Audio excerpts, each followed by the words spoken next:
여러분 그 사사기에 대해서는 뭐 많이 들으셨죠? 우선 제목을 보면 한자로 이렇게 돼 있습니다. 한번 띄워주실까요? 제목 보이나요? 예, 사사기. 이 사자가 무슨 사자입니까? 예, 이 사자가 이 선비 사자입니다.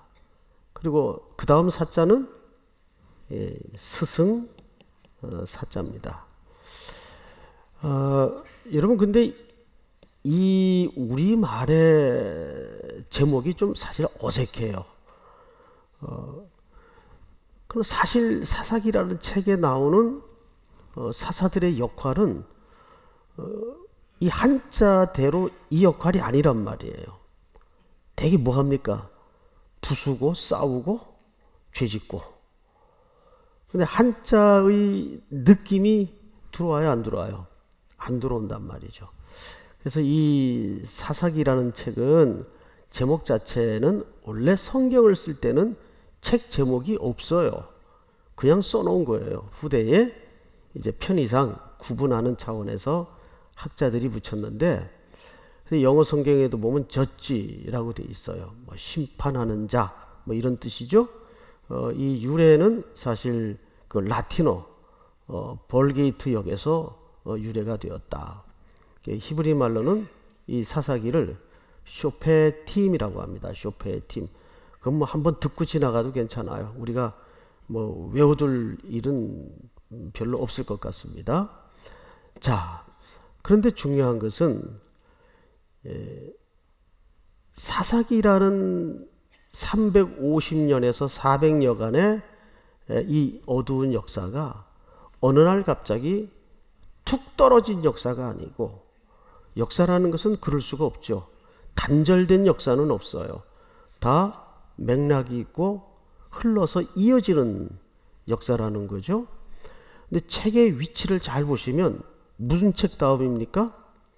여호수아라는 책 다음에 이 기록이 얹어져 있어요. 자, 그래서 우리는 이 책과 여호수아서의 관계를 먼저 조금 볼 필요가 있는데, 우선 여호수아서 1장을 좀 보십시다. 1장 직접 찾도록 하겠습니다. 근처에 있죠? 1장 여호수아서 1장 1절. 여호수아서 1장 1절 한번 같이 읽겠습니다. 시작.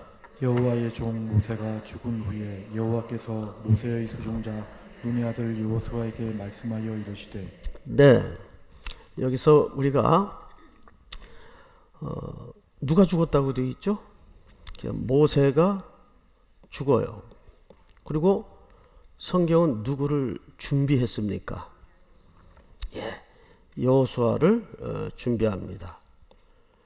알아보겠습니까? 여호수아를 준비합니다. 그리고 이제 여호수아는 24장에 가면 110세로 죽어요. 근데 사사기에는 그 다음에 지도자가 준비돼야 안 돼요. 준비가 되질 않아요. 사실 엄밀한 의미에서 여호수아까지는 무슨 사회로 보냐면 유목사회로 봅니다. 유목사회라는 것은 한 군데 정착해서 머무는 사회가 아니고 이동하고 돌아다닌단 말이에요. 그래서 그때는 사실상 왕권이라는 게 필요 있습니까? 없습니까? 왕권이라는 게 필요 없어요. 그런데 가나안에 들어가서 드디어 이들이 정착을 하면서 뭘 하죠? 농경사회로 바뀌어요. 그러니까 유목사회에서 농경사회로 전환이 되는 시기입니다. 자, 그럼 농경사회에 정말 필요한 건 뭘까요? 왕권이 필요해요. 이제 정착해서 이 백성들이 커다란 한 공동체를 이루면서 살아야 되기 때문에 농경사회에서 필요한 건 정작 왕권입니다. 그런데 왕권이 필요할 때는 왕권을 없애버려요. 그리고 이상하게 왕권이 필요 없던 유목사회 시대에는 어떡하죠? 강력한 지도자들이 항상 왕권을 시행하고 있었단 말이에요. 대표적인 인물이 누굽니까? 모세. 절대적인 지도자죠. 또 두 번째, 모세가 죽은 다음에 하나님이 농경사회 직전까지 누구를 절대적인 지도자로 세웠습니까? 여호수아. 이 사람들은 다 사실상 왕이라는 직함은 가지지 않았으나 왕권을 가지고 있었던 사람이에요. 근데 정작 이제 농경사회로 들어가면서 왕권이 필요할 때는 왕권을 없애요. 이 이유는 나름대로 성경적 맥락에서 이런 이유가 있습니다. 다시 말해서 이상과 현실 사이에 중요한 괴리를 드러내기 위한 것이에요. 예를 들면 왕권을 없앤다는 것은 사실상 왕이 없다는 말이 아니고 누가 친히 다스리겠다는 시도입니까? 예, 보이지 않는 하나님이 친히 다스리겠다는 이상적 정치 실현을 시도하는 거예요. 근데 결국은 그게 뭘로 끝나죠? 실패로 끝납니다. 사사기는 실패로 끝나는 것처럼 결말이 그렇게 이어집니다. 그러면서 이 사사기는 그 실패로 끝나는 것 같은 암울한 결말의 역사 속에 진짜 희망의 메시지를 담고 싶은 게 이 사사기라는 책의 중요한 흐름이에요. 오늘 그 얘기를 좀 구체적으로 하겠는데 여호수아서 23장을 넘어가 보세요. 23장. 여호수아서 23장. 천천히 찾으십시오. 여호수아서 23장 몇 절을 보시냐면 14절을 보세요. 14절. 저랑 몇 절만 같이 읽겠습니다. 시작. 보라, 나는 오늘 온 세상이 가는 길로 가려니와 너희 하나님 여호와께서 너희에게 대하여 말씀하신 모든 선한 말씀이 하나도 틀리지 아니하고 다 너희에게 응하여 그 중에 하나도 어김이 없음을 너희 모든 사람은 마음과 뜻으로 아는 바라. 네, 여기까지만 읽읍시다. 제가 11절부터 읽어드릴 테니까 마저 한번 눈으로 보시기 바랍니다. 그러므로 스스로 조심하여 너희 하나님 여호와를 사랑하라. 너희가 만일 돌아서서 너희 중에 남아있는 이 민족들을 가까이 하여 더불어 혼인하며 서로 왕래하면 확실히 알라. 너희의 하나님 여호와께서 이 민족들을 너희 목전에서 다시는 쫓아내지 아니하시리니 그들이 너희에게 올무가 되며 덫이 되며 너희 옆구리에 채찍이 되며 너희의 눈에 가시가 되어서 너희가 마침내 너희 하나님 여호와께서 너희에게 주신 이 아름다운 땅에서 뭐하리라? 멸하리라. 자, 쫓아내지 아니하면 그들이 올무가 되고 덫이 되어서 이 땅에서 너희들이 멸할 것을 이미 여호수아가 운명 전에, 숨지기 전에 예고했습니까? 안 했습니까? 확고하게 예고했어요. 그리고 이제 여호수아는 떠날 준비를 합니다. 그리고 이 백성들을 마지막 고별 설교를 위해서 세겜이라는 곳에 불러 모아요. 그게 24장인데 24장을 좀 보십시다. 여호수아가 이스라엘 모든 지파를 세겜에 모으고 이스라엘 장로들과 그들의 수령들과 재판장들과 관리들을 부르매 그들이 하나님 앞에 나와 선지라. 시작.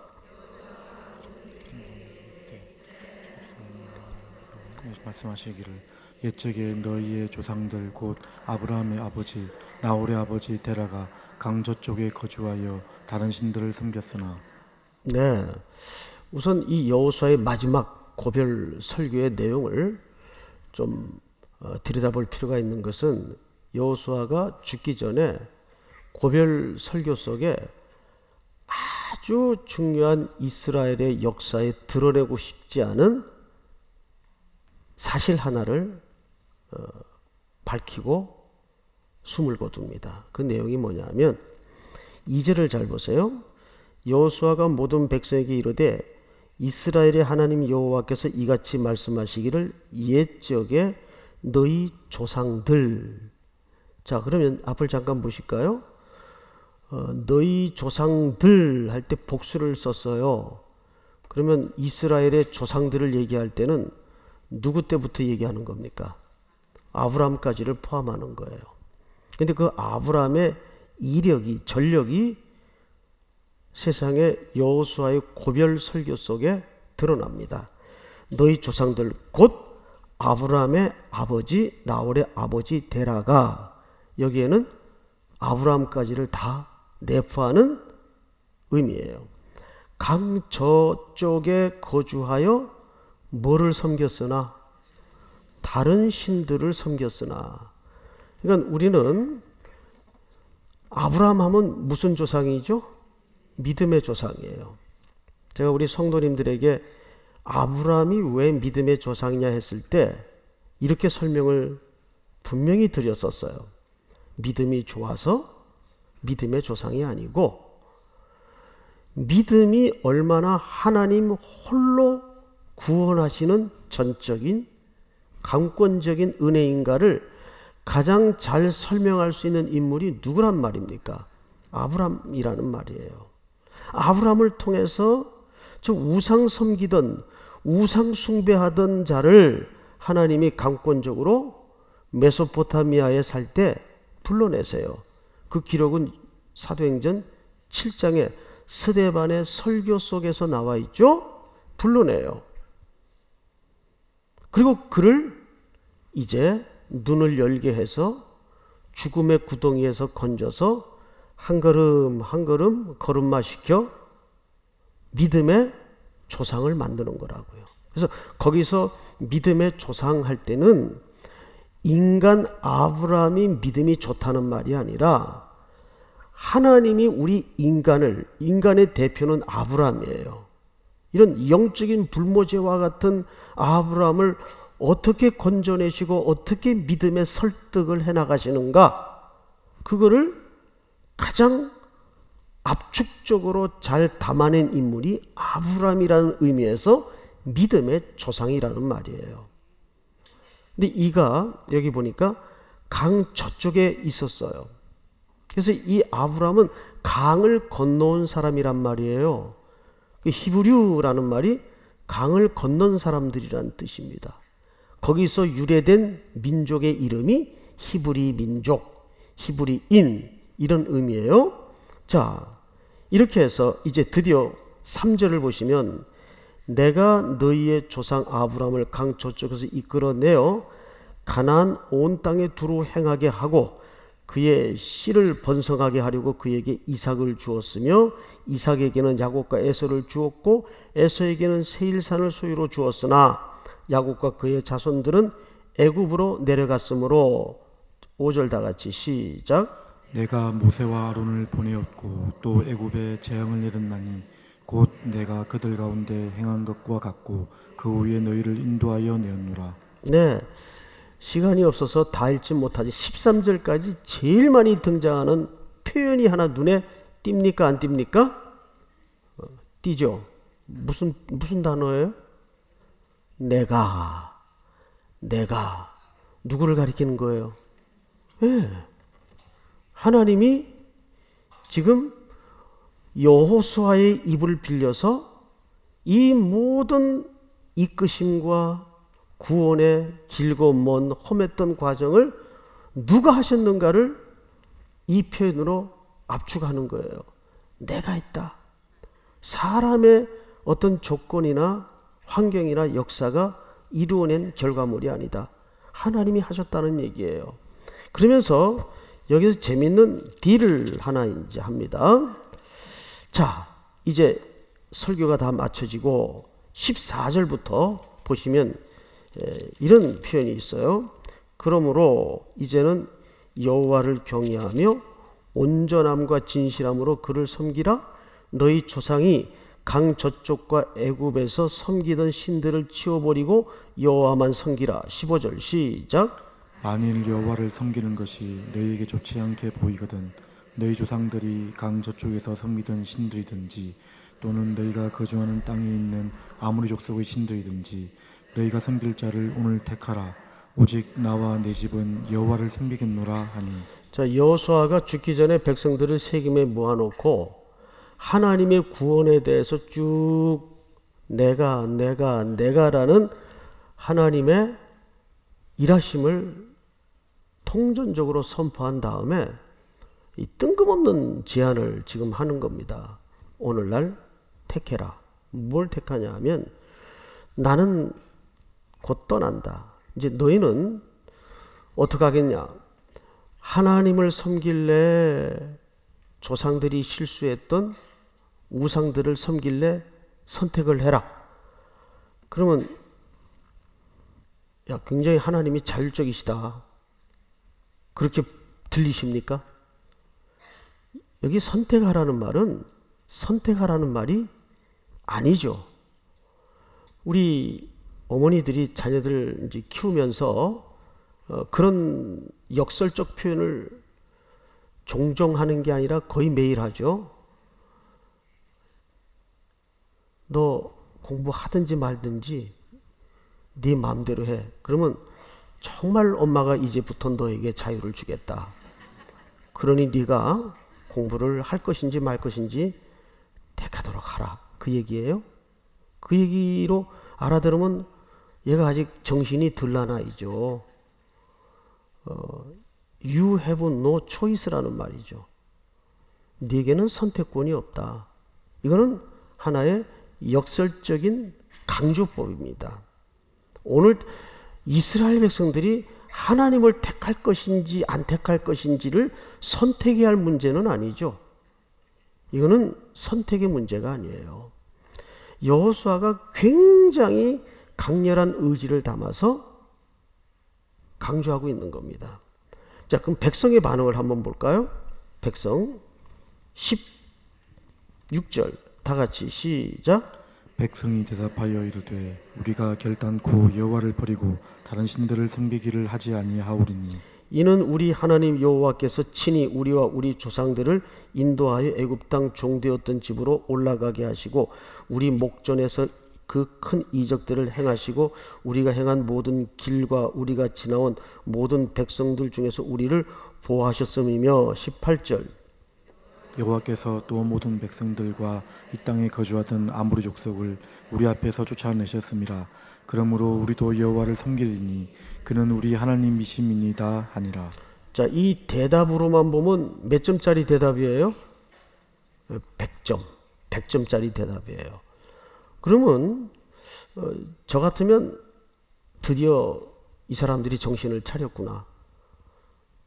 대답을 들어보니까 이 100점짜리 대답이다.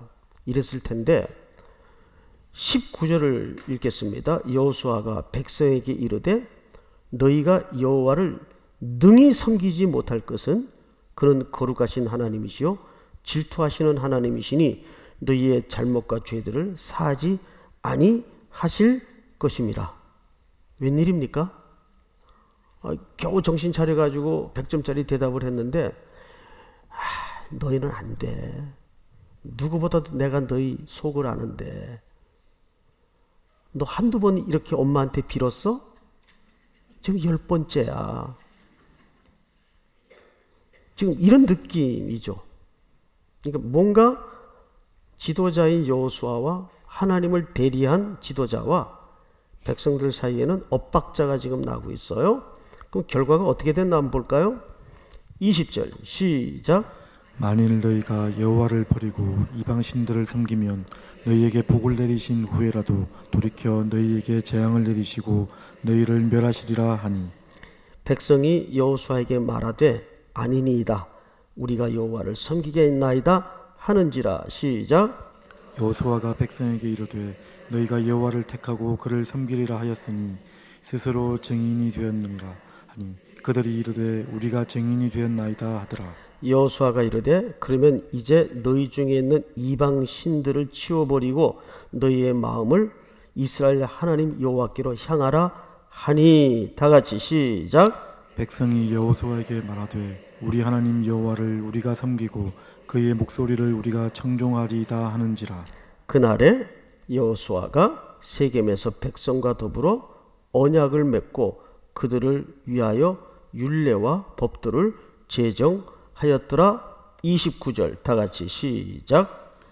이를 위해 여호와의 종 눈의 아들 여호수아가 110세에 죽음에 네, 이렇게 언약을 맺고 세겜에서 여호수아는 110세를 일기로 생을 정리합니다. 그러면 모세가 죽은 후에 여호수아가 준비되었듯이 여호수아가 죽은 후에 누가 준비돼야 됩니까? 그 다음 지도자가 준비가 돼야 되는데 바로 무슨 시대로 기록이 되죠? 사사시대로 기록이 된단 말이에요. 이 지도자가 없어지는 거예요. 아까도 말씀을 드렸지만 정작 이제 농경사회로 들어간단 말이죠. 그런데 농경사회는 유목 생활을 할 때보다 더 강력한 왕권이 필요해서 정치, 경제, 문화, 국방에 걸친 모든 백성들의 삶의 평안과 경제적인 문제를 책임져야 되는 지도자가 있어야 되는데 하나님이 지도자를 준비하지 않고 사사시대로 접어듭니다. 자, 그러면 지금부터 사사의 역할과 기능에 대해서 말씀을 좀 드리겠습니다. 사사라는 것은 상시 지도자가 아니에요. 이때는 12지파가 느슨한 연합 조직을 갖고 있었습니다. 그러니까 견고한 국가적 시스템이 서로 얽혀져서 한 공동체를 공고히 꾸려나가던 때가 아니에요. 그러니까 느슨한 연합 조직이라고 보면 됩니다. 그러니까 한 지도자가 상시 지도자가 돼도 이 나라가 들똥말똥한데 상시 지도자를 없애요. 유목생활 때는 모세, 여호수아 뭐 이름만 들어도 쩡한 지도자들이 강력한 리더십을 가지고 있었어요. 그리고 이제 사사라는 것은 일이 일어날 때만 역사의 전면에 등장해서 문제를 해결하고 주로 말씀을 가르치는 역할보다는 오히려 전쟁에 앞장서서 그 위기를 극복해주고 하나님의 역할을 심부름하는 그런 인물로 사사기에 등장을 합니다. 자, 오늘 우리는 이제 서론 시간이니까 그 이야기를 좀 해나가도록 하겠습니다. 우선 여호수아라는 책과의 역사적 맥락에 대해서는 이 정도로 마치고, 그러면 이 사사기라는 책은 언제 썼을까? 그리고 저자는 누굴까? 일단 저자는 몰라요. 많은 사람들이, 특별히 유대 랍비들이 사무엘이 쓰지 않았겠는가 추측을 하는데 그것은 조금 현실적으로 맞지 않는 주장입니다. 왜냐하면 사사기 자체가 사사 이후에 기록되었기 때문에 사무엘이라는 인물은 초기에 등장하면서 이미 그때 나이가 많이 먹어 있었어요. 그래서 그 이후의 역사를 이렇게 세밀하게 필체를 담아서 쓰기에는 상당히 논리적으로 무리가 있습니다. 해서 사사기 저자에 대해서는 우리가 가장 확실한 정답은 모른다. 그게 이제 정답인데, 문제는 언제 쓰여졌는가? 언제 쓰여졌는가? 성경을 한 군데 우리가 보면 사사기 1장 1절을 좀 보십시다. 사사기 1장 1절 한번 같이 읽어볼까요? 시작. 여호수아가 죽은 후에 이스라엘 자손이 여호와께 여쭈어 이르되 우리 가운데 누가 먼저 올라가서 가나안 족속과 싸우리이까? 그 다음에 2장 8절로 넘어갑니다. 2장 8절 다 같이 시작. 여호와의 종 눈의 아들 여호수아가 110세에 죽음에. 예, 자 이런 표현들이 사실은 이 사사기는 사사시대에 쓰여졌다기보다는 내용은 사사시대의 내용을 담고 있지만 사사시대에 쓰여진 것이 아니라 왕정시대에 쓰여졌다는 추측이 정확합니다. 왜냐하면 사사기에 가장 많이 등장하는 주 문장이 있어요. 유명한 문장이죠. 뭘로 기억하고 있습니까? 그때에 이스라엘에 왕이 없으므로. 그러면 우리 성도님들 한번 생각을 해보세요. 그때에 이스라엘에 왕이 없다라는 표현은 사사시대에 맞는 표현입니까? 왕정시대에 맞는 표현입니까? 그렇죠. 오히려 왕정시대에 맞는 표현입니다. 왕정시대를 접어들면서 그 왕정에 대한 개념과 이해가 있었기 때문에 앞서 역사를 기록할 때 그때에는 이스라엘에 왕이 없었다. 이런 표현이 자연스러운 것이죠. 그래서 이 사사기는 왕정시대를 시작하면서 쓰여진 책이다 정도로 이해를 가지면 좋을 것 같아요. 이제 본격적으로 주제로 좀 넘어가겠습니다. 주제 세 번째 주제와 내용인데, 주제와 내용은 뭐 잘 아시는 것처럼 이스라엘의 배교가 가장 큽니다. 자, 그 배교에 대해서 일찍이 하나님께서 신명기 7장에 보면 이런 예언을 하셨어요. 자막으로 좀 읽읍시다. 자막을 좀 띄워주세요. 네 하나님 여호와께서 너를 인도하사 네가 가서 차지할 땅으로 들이시고 네 앞에서 여러 민족, 헷 족속, 기르가스 족속, 아모리 족속, 가나안 족속, 브리스 족속, 히위 족속, 여부스 족속 곧 너보다 많고 힘이 센 7 족속을 쫓아내실 때에 시작. 내 하나님 여호와께서 그들을 내게 넘겨 내게 치게 하시리니 그때 너는 그들을 진멸할 것이라. 그들과 어떤 언약도 하지 말 것이요 그들을 불쌍히 여기지도 말 것이며. 자, 여기 보시면 2절을 다시 띄워주세요. 어떤 언약도 하지 말고 그들을 치며 그들을 불쌍히 여기지도 말 것이며, 다음 절, 또 그들과 혼인하지도 말지니 네 딸들을 그들의 아들에게 주지 말 것이요 그들의 딸도 네 며느리로 삼지 말 것은 시작. 그가 내 아들을 유혹하여 그가 여호와를 떠나고 다른 신들을 섬기게 하므로 여호와께서 너희에게 진노하사 갑자기 너희를 멸하실 것임이니라. 5절 같이 봅니다. 오직 너희가 그들에게 행할 것은 이러하니 그들의 제단을 헐며 주상을 깨뜨리며 아세라 목상을 찍으며 조각한 우상들을 불사를 것이니라. 5절을 잘 보세요. 앞서 그렇게 어쩌면 가혹하리만치 불쌍히 여기지도 말고 멸하고 혼인도 금하고 하는 모든 목적지가 무엇 때문입니까? 오직 너희가 그들에게 행할 것은 이러하니 그들의 제단을 헐며 주상을 깨뜨리며 아세라 목상을 찍으며 조각한 우상들을 불사를 것이니라. 뭡니까? 우상 숭배에 대한 경고예요. 그런데 그것이 가장 찬란하게 꽃피었던 시대가 사사기입니다. 그들은 배교를 해요.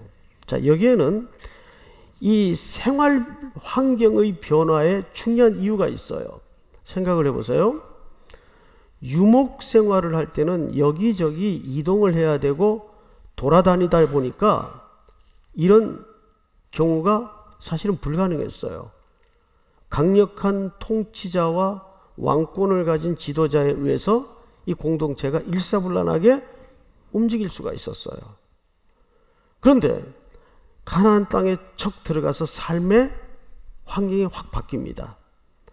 농경사회로 바뀌었어요.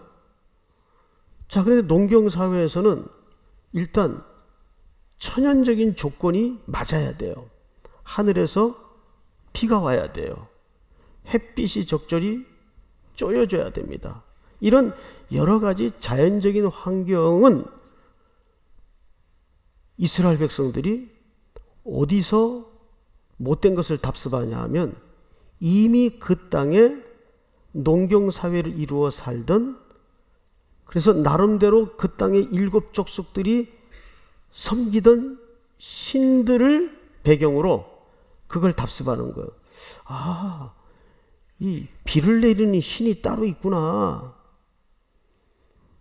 아, 땅의 신이 따로 있구나. 풍요의 신이 따로 있구나.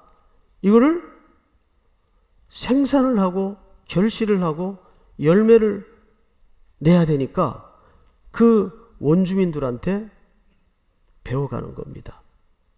그걸 하나님이 경계한 거예요. 그런데 사실 비를 누가 주시고 열매를 누가 맺게 하십니까? 하나님이 하시거든요. 지난 주일 저녁에도 이런 말씀을 드렸었어요. 세상 사람들은 그냥 밥이 자기 입에 그냥 들어가는 줄 알아요. 뭐 때가 돼서 농부들이 결실을 하면 그 열매들이 우리 입에 밥으로 들어가는 줄 알아요. 이치적으로는 그 사람들의 합리적인 이해가 맞을 수 있어요. 근데 우리는 그걸 어떻게 이해하죠? 아니다. 이건 하나님이 햇빛을 주셨고 하나님이 자라게 하셨고 하나님이 결실을 주신 거다. 맞습니까? 틀립니까? 예, 이 이해가 우리의 삶의 구석구석까지 누구의 통치로 자리 잡아야 됩니까? 하나님의 통치로 자리 잡는 것이 하나님의 나라가 임하게 하는 거예요. 그러니까 우리가 하나님 앞에 헌금을 하는 것도 사실은 그런 고백적 차원입니다. 우리가 11조를 왜 하죠? 수입의 10분의 1을 내야 되니까 11조를 하는 게 아니고 열의 첫 것. 첫 것이라는 것은 전부라는 개념이 담아져 있죠. 이 전부는 주께서 나로 건강을 주셨고, 근데 그게 실제가 돼야 된단 말이에요. 근데 가나안에 들어간 이스라엘 백성들은 그 하나님이 왕이심과 하나님이 참된 사사이심을 가장 실현하고 배우는 공간으로서 가나안의 삶을 살지 못하고 그 땅에 이미 자리 잡고 있던 이런 우상 숭배의 문화를 배우면서 하나님의 신앙과 섞이기 시작합니다. 그래서 하나님이 그토록 경계했던 게 뭐냐면 우상 숭배예요. 하나님은 무슨 하나님이라고 아까 여호수아서에서 질투하시는 하나님. 질투의 의미가 뭐죠? 나만 바라봐, 그 뜻이에요. 나만 바라봐야 된다. 하나님은 굉장히 지독하세요. 그런 고백의 영역에서는 절대 봐주거나 양보하는 적이 없어요. 가혹할 만치 나만 사랑하고 나만 바라봐. 이게 하나님의 우리를 향하신 열애의 속성입니다. 이것이 하나님이 우리를 창조하신 속성이기도 해요. 우리는 그분 것입니다. 이게 우리 전생에 걸쳐서 풀어내줘야 될 순종의 현장이고 덕목입니다. 가나안은 그걸 배우는 거예요. 그래서 가나안이라는 것은 천국의 모형이나 상징이 아니고 하나님의 통치와 그리스도 안에서의 순종을 확인해 나가고 목격해 나가고 훈련해 나가는 것이 가나안의 삶이에요. 그런데 이스라엘 백성들은 배교를 합니다. 자, 근데 이 배교가 어떤 패턴을 갖고 있는가 하면 재밌어요. 이 배교는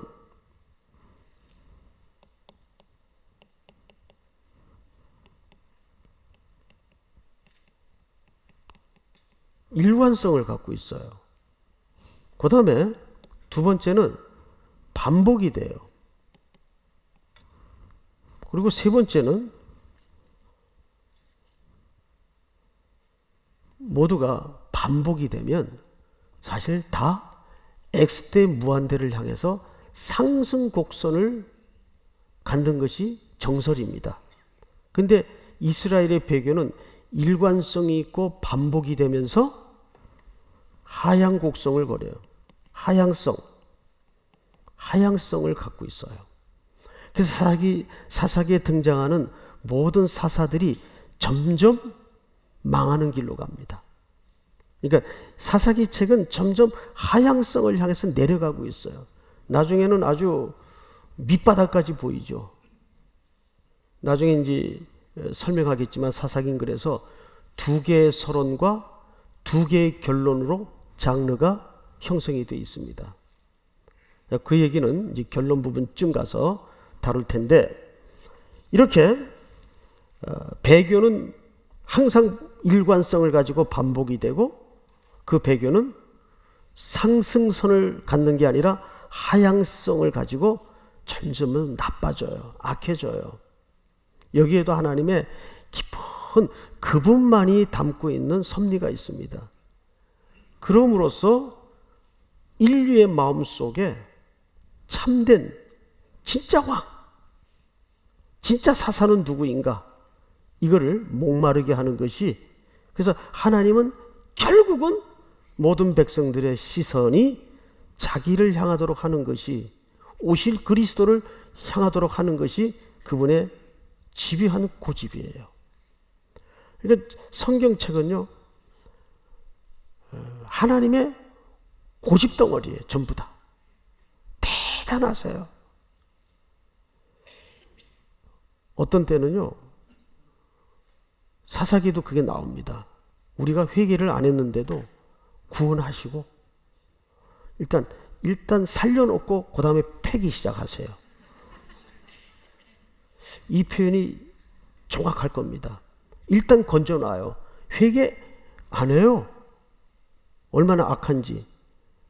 그래서 그거를 보통 그 공리적 관점이라 그러는데, 공리적 관점이라는 말은 무슨 뜻인가 하면, 그 시대가 그랬어요. 이게 마이클 셀던이 지은 정의란 무엇인가라는 책 챕터 1에 보면 이 공리주의가 나옵니다. 공리주의라는 것은 최대의 사람들이 최대의 행복을 추구하는 걸 가장 시대의 선으로 삼는 걸 얘기합니다. 뭐 예를 들면 이런 거죠. 거기 이제 그림이 나오는데, 기차가 전력을 향해서 막 플랫홈을 향해 달려오고 있는데, 기차가 진입하려는 방향에는 네 사람이 누워 있어요. 그대로 가면 네 사람이 죽는 거예요. 근데 기어를 변속해서 이쪽으로 틀면 여기에는 한 사람이 작업을 하고 있는 거예요. 이때 기관사는 결정을 해야 돼요. 계속 가던 길로 가면 네 사람은 죽어요. 그러면 네 사람을 살리는 게 맞냐? 한 사람을 살리는 게 맞냐? 했을 때 네 사람의 목숨을 위해서 한 사람을 희생해도 된다는 가치관, 최대의 행복을 위해서 윤리와 행동 양식이 기초가 되는, 이걸 보통 우리가 공리주의라 그러는데, 사사시대가 그런 물질적 사고에 전부 물들어 있어서 하나님과의 1대1의 관계는 전부 사라지고 다수결의 원리, 그게 또 다른 표현으로는 사람들이 각기 자기 소견에 옳은 대로 행하는 거예요. 그러니까 교회는 다수결로 하는 데 아닙니다. 그것은 하나의 방법이에요.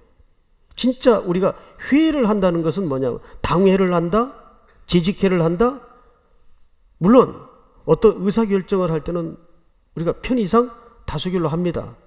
그러나 다수가 원하기 때문이기보다는 그 방식을 통해서 우리가 결국 진짜 중요한 목적지는 하나님의 뜻을 묻는 거지, 다수의 뜻을 따르는 게 아니에요. 자, 오늘 뭐 그 얘기가 주제가 아니니까 그건 그냥 비껴가십시다. 문제는 네 번째, 영원한 언약의 세 가지 측면에 대해서 좀 생각을 해보겠습니다. 이 무슨 얘기냐면 방금 전 제가 이런 말씀을 드렸어요. 이스라엘은 끊임없이 배교한다. 그 배교는 반복된다. 그리고 그 반복되는 흐름을 통해서 점점 이스라엘 공동체는 지도력도 나빠지고 사회도 나빠져요. 끝모를 때까지 추락을 합니다. 나중에 저 끝에 가면은 레위 지파의 레위가 첩을 들인 사실이 드러나는데 그 더 심각한 것은 그 첩을 찾으러 또 가요. 근데 그 첩이 남의 집 문 앞에서 12조각이 나는 윤간을 당하고 12조각이 나는 아주 처참한 기록이. 그래서 이 사사기는 19금 이야기예요, 사실은.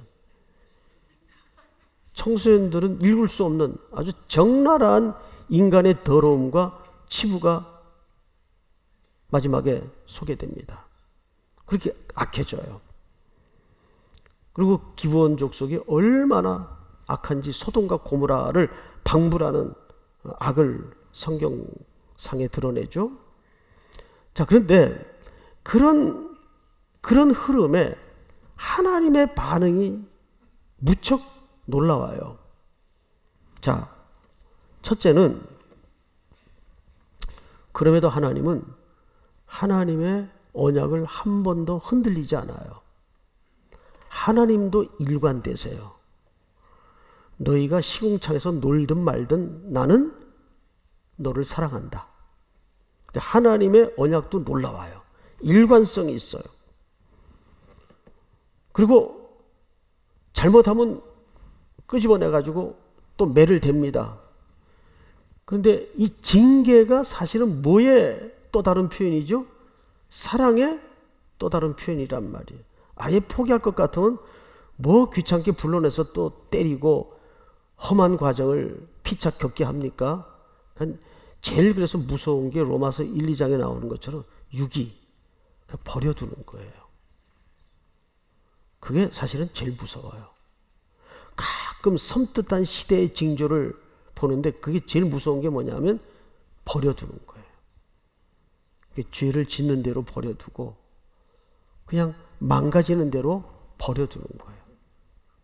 이게 사람을 놔버리는 거죠. 그게 얼마나 무서워요?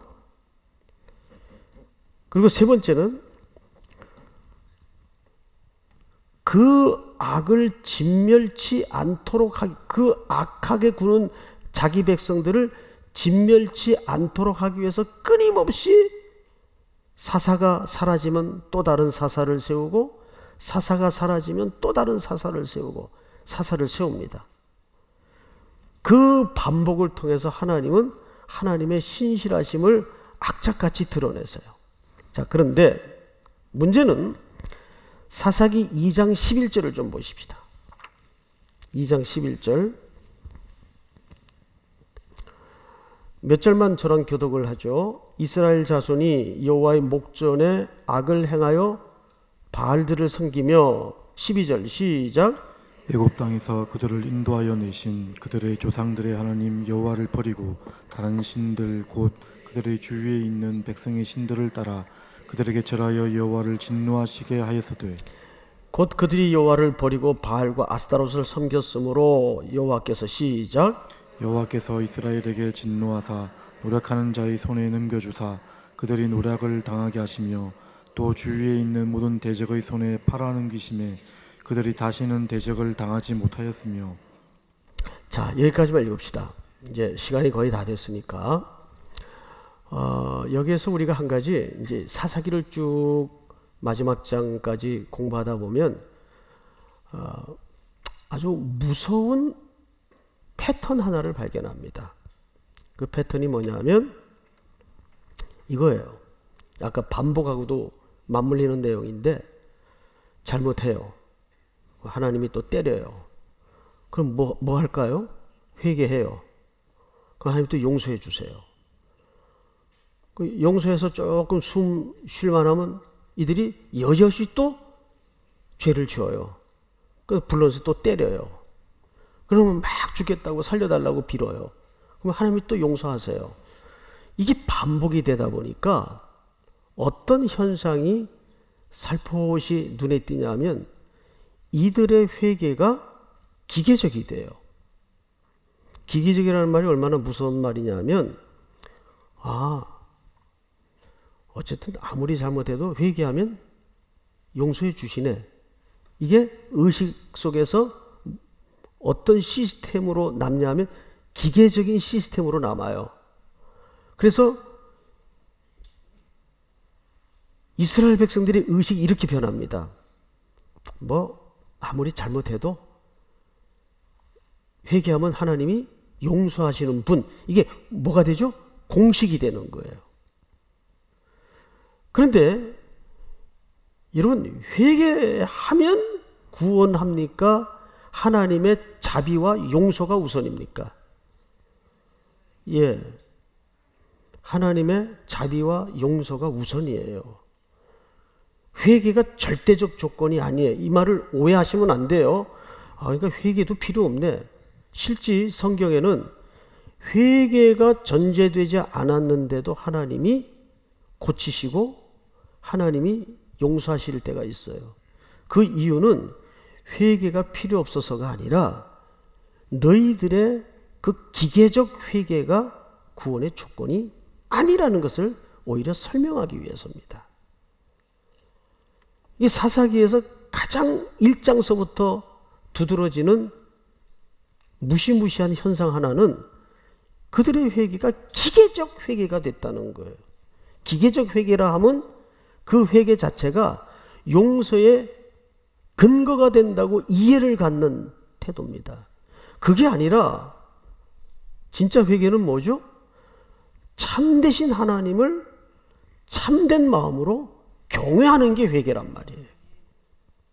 근데 그 참된 경외 없이 뭐 하는 거죠? 기계적으로 회개를 하는 거예요. 그게 뭘로 나타납니까? 이제 다음 시간부터 볼 내용이지만 눈물과 통곡과 울음으로 나타나는 거예요. 울면 회개하는 거예요. 이것은 유사회개, 가짜 회개죠. 기독교에 가짜 회개가 많아요. 굉장히 많습니다. 참된 회개가 과연 얼마나 될까? 의구심이 갈 때가 많아요. 이 기계적 회개죠. 그러니까 자기가 하나님 앞에 그냥 쏟아낸 것으로 용서를 받은 것처럼 합리화하는 회개서부터 이런 기계적 회개가 많습니다. 그래서 어떤 때는 하나님이 사실 삼손 같은 경우가 대표적인 예죠. 회개 안 해요. 끝까지 참된 회개가 없어요. 삼손은. 그런데도 그를 그냥 회복하십니다. 그 이유는 회개가 필요 없어서가 아니라 회개가 절대적인 조건이 아니라 하나님의 긍휼하심과 자비가 우선적 가치라는 얘기를 그렇게 설명하는 거예요. 회개해야죠. 그래서 그 은혜를 정말 제대로 안다면 우리가 참된 회개를 안 할 수가 없죠. 사사기를 배우는 내내 우리 성도들이 이 암울한 역사 속에서 하나님은 우리에게 어떤 희망을 던져주고 우리는 일관되게 죄짓는 반복의 그 하향적 이제 역사를 여기서 끝내고 어떻게 참되신 하나님을 경외하며 우리 생의 질문들 앞에 해답을 찾아갈 것인가에 대해서 고민하고 또 풍성해지는 여러분들이 될 수 있기를 주님의 이름으로 축복합니다. 우리 시간 한번 다 같이 오늘 주신 또 서론적 말씀이지만 이 사사기 전체 흐름을 생각하면서 이 공부하는 내내 우리에게 어떤 메시지를 주실 것이고 어떤 삶의 변화를 주실 것이며 나는 어떤 각오와 결단이 필요한 시점에 있는가를 돌아보는 시간이 되기를 바랍니다. 우리 시간 다 같이 한번 통성으로 간절히 기도하다가 개인적으로 일어나는 시간이 되었으면 좋겠습니다. 사랑하시는 아버지 하나님 감사합니다. 오늘 사사기 첫 시간 주님 앞에 서게 하심을 감사합니다.